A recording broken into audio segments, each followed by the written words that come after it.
Ini cerita nyata mas, ini bukan rekayasa. Punya pengalaman itu belajar kebatinan. Tapi ya sebaliknya apa? Hal-hal gaib itu mau melihat manusia juga belajar mas. Nah, waktu itu ya sempat kaget kan, tak suruh bikin kopi kan dua, padahal aku sendiri.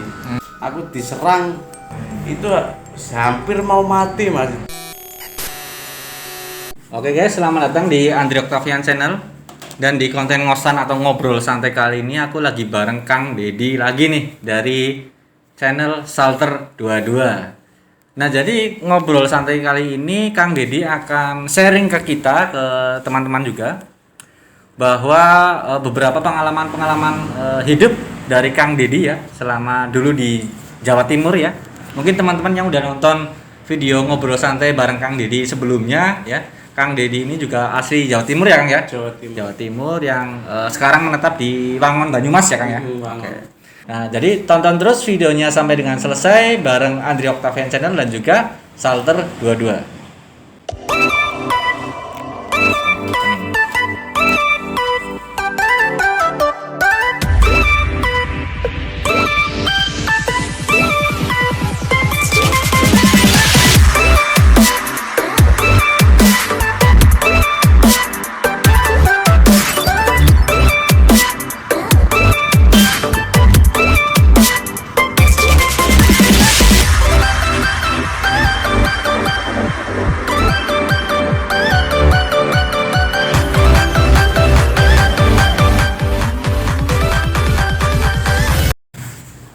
Oke guys, Kang Dedi mau cerita pengalaman beberapa pengalaman hidupnya ya, yang mungkin menarik banget untuk dibahas di sini di ngosan ngobrol santai. Jadi monggo aja langsung kita dengarkan cerita dari Kang Dedi. Monggo Kang. Assalamualaikum teman-teman, ini aku Dedi yang punya YouTube Salter 22 mau menceritakan hal-hal mistis untuk share, untuk berbagi pengalaman pada teman-teman. Nah, waktu dulu Mas Andri ya, aku pernah belajar itu tahun 2011 sampai 2013. Itu belajar kebatinan, ilmu kebatinan. Belajar ilmu kebatinan kan enggak gampang Mas. Susah, banyak cobaannya Mas. Cobaannya untuk hidup. Cobaannya untuk apa itu, pokoknya belajar lebih nggak gampang semudah yang dibayangkan. Itu sangat sulit, butuh pengorbanan mas untuk bisa melihat hal-hal mistis, gaib, baik itu kan untuk pengorbanan itu banyak. Harus tirakat terutama puasa. Jadi terkait pengalaman mistis mas ya. Jadi terkait pengalaman mistis yang aku punya pengalaman itu belajar kebatinan untuk melihat hal-hal gaib zaman dulu. Itu nggak gampang mas, sebenarnya nggak mudah yang dibayangkan langsung bisa melihat itu. Tapi ya sebaliknya apa, hal-hal gaib itu mau melihat manusia juga belajar mas, kayak kita tirakat juga tuh. Makanya apa, gaib itu belajar ingin melihat manusia sama aja. Sebenarnya kita bisa melihat hal gaib, jangan takut. Kalau sebenarnya hal gaib itu tidak dijahatin, hal gaib itu enggak jahat mas. Nah, kalau dibaikin itu semakin baik kayak manusia. Tapi ya alhamdulillah aku selama belajar 2 tahun mistis itu, selama belajar kayak itu ya dikatakan sempurna, bisa melakukan semuanya, alhamdulillah mas. Hampir bisa, belum bisa menguasai semuanya, hampir bisa. Bahkan dulu aku kan punya mantan istri dari Bojonegoro mas. Itu sering setiap aku habis wiritan mas, ini cerita nyata mas, ini bukan rekayasa. Mungkin ini ceritaku kan omong kosong kan, soalnya nggak ada bukti mas. Tapi ini nyata, memang nyata. Aku cerita pengalamanku, aku masih belajar kebatinan. Setiap habis maghrib itu kedatangan tamu setiap hari masalah. Orang juga. Nah, waktu itu ya sempat kaget kan, tak suruh bikin kopi kan 2 padahal aku sendiri. Terus iya.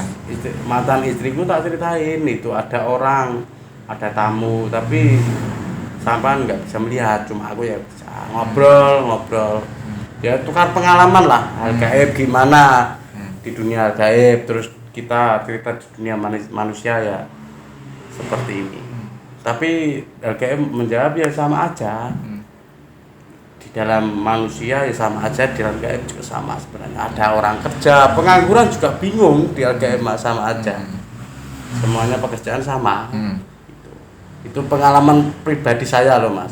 Tapi ya nggak tahu yang lain, soalnya kan ilmu sedikit-dikitnya kan masih ada langit Betul, lagi betul. itu loh. Nggak ada ilmu setinggi kecuali ilmunya Gusti Allah. Betul. Bener lah.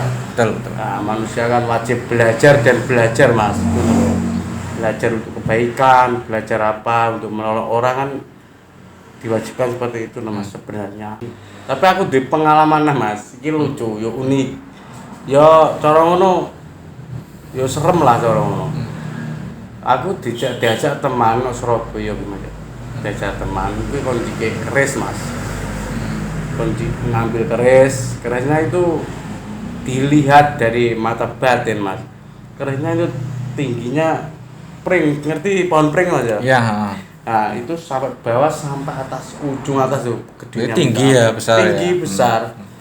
Dan anehnya itu saat diambil secara goib itu anehnya itu menjadi kecil. Nah itu saya ingat sampai sekarang mas. Jadi waktu diambil keris atau pusakanya itu ternyata kecil ya. Kecil banget. Nah, itu kan aneh kan gitu. Wong kelihatan di mata batin kan besar, tapi kok diambil kecil itu loh.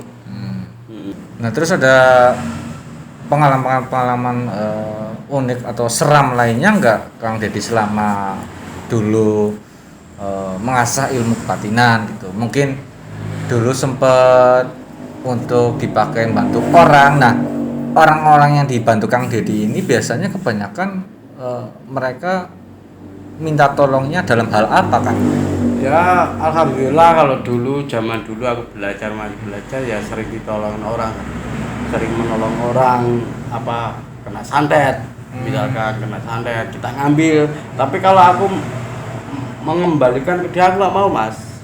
Nah, itu sama aja kita Mencelakai ya? Mencelakai orang, itu aku tidak mau, paling tidak mau. Kalau cuma untuk mengambil, menyembuhkan, tolak bala lah cara itu aku insya Allah mau. Tapi kalau untuk mengembalikan serangan lagi aku nggak mau mas. Seperti itu. Pokoknya serem-serem mas, belajar.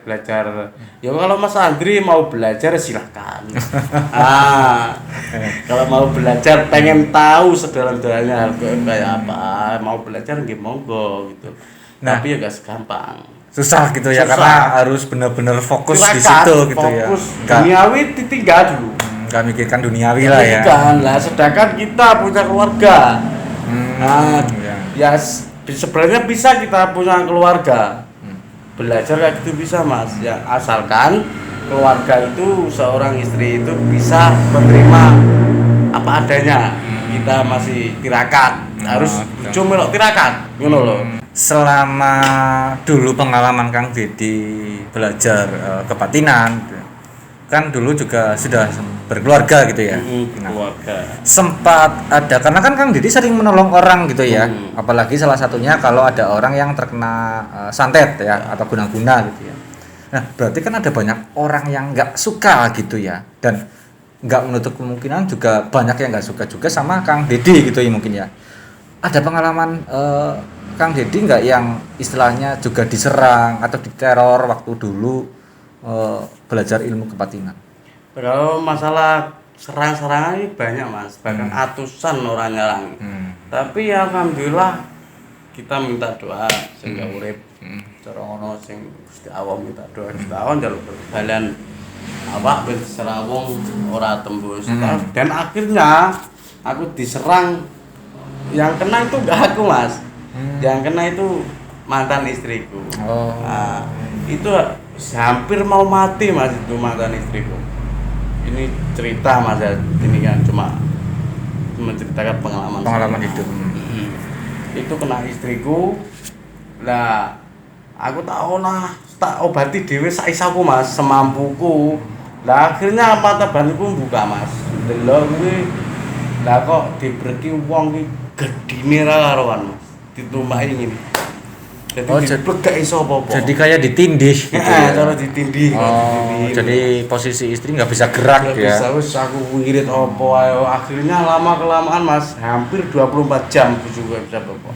Tak wirid akhirnya hilang semua. Akhirnya dia siuman. Pokoknya hampir mati suri cara ngono. Dikatakan mati suri. Nah ora iso ngapa-ngapa sih Mas. Dijak omong yo gak nyaut. Dijak apa-apa yo gak nyambung. Jadi kayak mungkin kayak orang stroke gitu ya, nggak bisa komunikasi, nggak bisa gerak segala macam ya. Nggak bisa gerak apapun ngono.